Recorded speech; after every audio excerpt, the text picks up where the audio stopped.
ETF index mutual funds నేర్చుకుని stock మార్కెట్లో రాణించాలనుకుంటున్నారా? వెంటనే ఈ నెంబర్కి కాల్ చేయండి. బంగారం ధరలు అప్ అండ్ డౌన్స్ కొనసాగుతూనే ఉంది. నిన్న మధ్యాహ్నం బంగారం ధర 1,40,000 రూపాయలు 10 గ్రాములుంటే నిన్న రాత్రికి అది 1,50,000కు చేరుకుంది. ఇప్పుడు తాజాగా ఇవాల్టి మధ్యాహ్నానికి 1,45,000 రూపాయలకు తగ్గింది. సో ఇప్పుడు బంగారాన్ని కొనడానికి రైట్ టైం అనుకోవచ్చా? దీని గురించి తెలుసుకునే ప్రయత్నం చేద్దాం. మనతో పాటు బిజినెస్ అనలిస్ట్ ప్రశాంత్ గారు. ప్రశాంత్ గారు నమస్తే. నమస్తే అండి. సో ప్రశాంత్ గారు, గడిచిన 2 రోజుల నుంచి చూస్తే అప్ అండ్ డౌన్స్ కొనసాగుతున్నాయి. ఒక్కసారిగా మనం ఈ 20 డేస్లోనే హై రేట్కి వెళ్ళిపోయింది. దాదాపు 1,60,000, 70,000, 80 కూడా రీచ్ అయింది. ఇప్పుడు మళ్ళీ ఒక్కసారిగా 1,45,000కి పడిపోయింది. ఇంకా కూడా తగ్గే అవకాశం ఉందంటారా?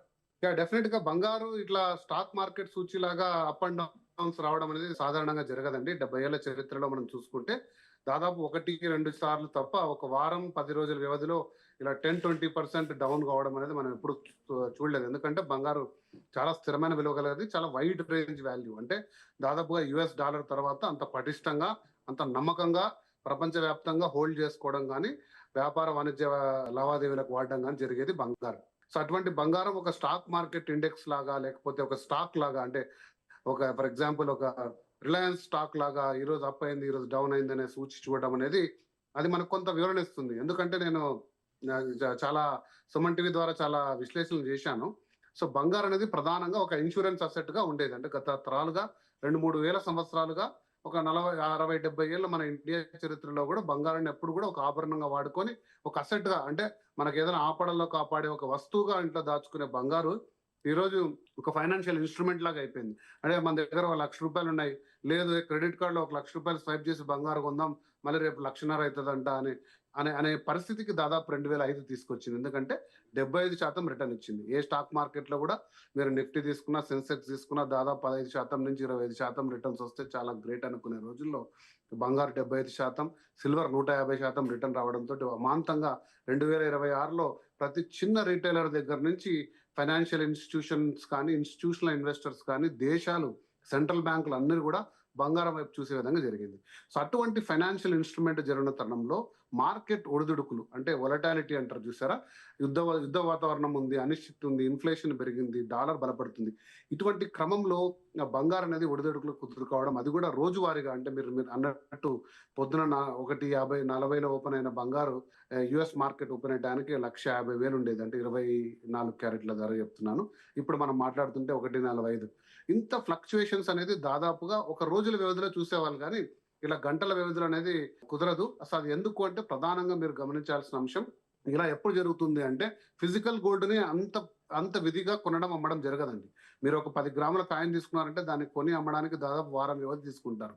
కానీ ఈటీఎఫ్ రూపంలో గత 2 సంవత్సరాలుగా $70 బిలియన్ ఈటీఎఫ్ రూపంలో గోల్డ్ ట్రేడ్ అవుతుంది. సో ఆ ఈటీఎఫ్లని ఈ స్టాక్ మార్కెట్లు పడిపోయినా, తర్వాత బంగారం ఇంకోటి పడిపోయినా కూడా దాన్ని మార్జిన్ కాల్స్ లో వాళ్ళు తాకట్టు పెట్టే విధానం ఉంటుంది. అది స్టాక్ మార్కెట్ పరిభాషలో మార్జిన్ కాల్స్ అంటారు. సో వారి దగ్గర ఉన్న బంగారాన్ని, ఈటీఎఫ్ రూపంలో ఉన్న బంగారాన్ని కాస్త షూరిటీగా పెట్టడం వల్ల మార్జిన్ కాల్స్ కి సో సడన్ గా బంగారు ప్రైస్ హెచ్చుతగ్గులు అనేది వస్తున్నాయి. బట్ ఒక టార్గెట్ ప్రైస్ అనుకోండి 135 లేదా 140 టార్గెట్ ప్రైస్ వస్తే మళ్ళీ ఇన్వెస్టర్స్ వచ్చి దాన్ని కొనడం జరుగుతుంది.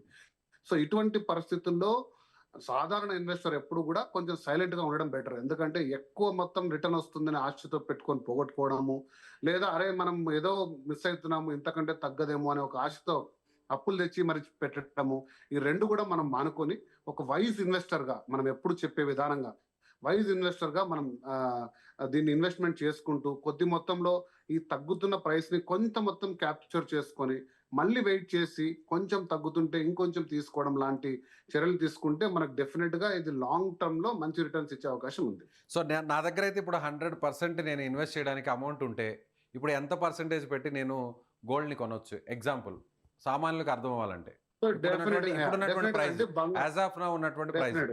నేను ఒక వివరణ ఇస్తానండి. నేను ఫర్ ఎగ్జాంపుల్ నా పర్సనల్ గా నేను బంగారాన్ని దాదాపుగా ఒక 6-7 ఇయర్స్ నుంచి తీసుకుంటున్నాను. సో నేను ఒక 1 ఇయర్ గా మీకు చెప్తాను. అంటే 2024లో అండ్ 2025 బిగినింగ్ లో నుంచి ఇప్పటి వరకు నేను దాదాపుగా 80,000 నుంచి 1,70,000 వరకు పెరిగిన ప్రైస్ 1,75,000 కూడా తీసుకున్నాను. కానీ నా యావరేజ్ ప్రైస్ ఈ రోజు నేను తీసుకున్న బంగారు యావరేజ్ ప్రైస్ 1,19,000. అంటే నేను ఏ రోజు కూడా ఈ రోజు తీసుకున్న ప్రైస్ కి నాకు డెఫినెట్ గా ఇంత తక్కిన వాతావరణంలో కూడా I have 20% benefit in 1 year.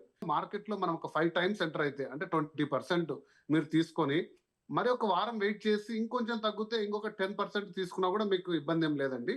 అలాగే పడిపోతుంటే కొంచెం హోల్డ్ చేసుకోవడం బెటర్. లేదా కొంచెం పెరిగినా కూడా మళ్ళీ మీరు 5 టైమ్స్ ఎంటర్ కావడం better. పడిపోతుంటే అన్నారు ప్రశాంత్ గారు. ఇప్పుడు 1,45,000 ఉంది. సో ఒకవేళ అది 1,20,000 వరకు పడిపోతుంటే ఆగాలంటారా? లేదంటే 30,000కు పడితే ఆగాలంటారా? లేదంటే 1,40,000 వచ్చినా 30,000 కూడా కొనొచ్చు అంటారా? ఎందుకంటే మొత్తం ప్రపంచవ్యాప్తంగా అందరూ కూడా ఎదురు చూస్తున్నారు. బంగారు అసలు విలువ ఏంటో తెలుస్తుంది. స్టాక్ మార్కెట్ లో ఎంత విరివిగా ఉన్న బంగారు 1,30,000, 20 కింద పడిపోతే దాన్ని హోల్డ్ చేసుకునే గుణం ఉండదు. మాక్సిమం అందరి నమ్మకం ఏంటంటే అంతకంటే కిందికి పడే గుణం లేదు అని. సో అందరి అంచనాలకు తారుమారు చేస్తూ 1,30,000, 20 కంటే మళ్ళీ ₹1,00,000 వరకు వచ్చిందనుకోండి, ఖచ్చితంగా మనం ఆ మార్కెట్ లో ఆగడం బెటర్. ఎందుకంటే మనం ఎంతో బలంగా విశ్వసించి కొంటున్న బంగారు మరి అంత ఈజీగా విత్హోల్డ్ చేసుకోలేకపోతే ఫ్యూచర్ లో ఇంకా పెద్ద ఒడిదుడుకులు వచ్చినా కూడా మీకు ఇంతే మొత్తం రిటర్న్ ఇస్తుంది. కాబట్టి కొంచెం వెయిట్ చేయండి. అంతా మీరు అంటున్నట్టు 120, 125 లా కిందికి వస్తుందంటే కనుక వెయిట్ చేయండి. ఎందుకంటే ఖచ్చితంగా ఏదో ఒక ప్రైస్ దాని రియల్ ప్రైస్ దగ్గర కరెక్ట్ అవుతుంది. అంటే కరెక్ట్ అంటే మీరు చూసారంటే 2008 ఫైనాన్షియల్ క్రైసిస్ లో కూడా బంగారు ఒక 20% పడిపోయి దాదాపుగా 6 సంవత్సరాలు ఫ్లాట్ లైన్ లో ఉంది బంగారు. అంటే తరగలేదు. అంటే దాని కరెక్షన్ ప్రైస్ వచ్చి మళ్ళీ అమాంతంగా పెరుగుతూ వచ్చింది.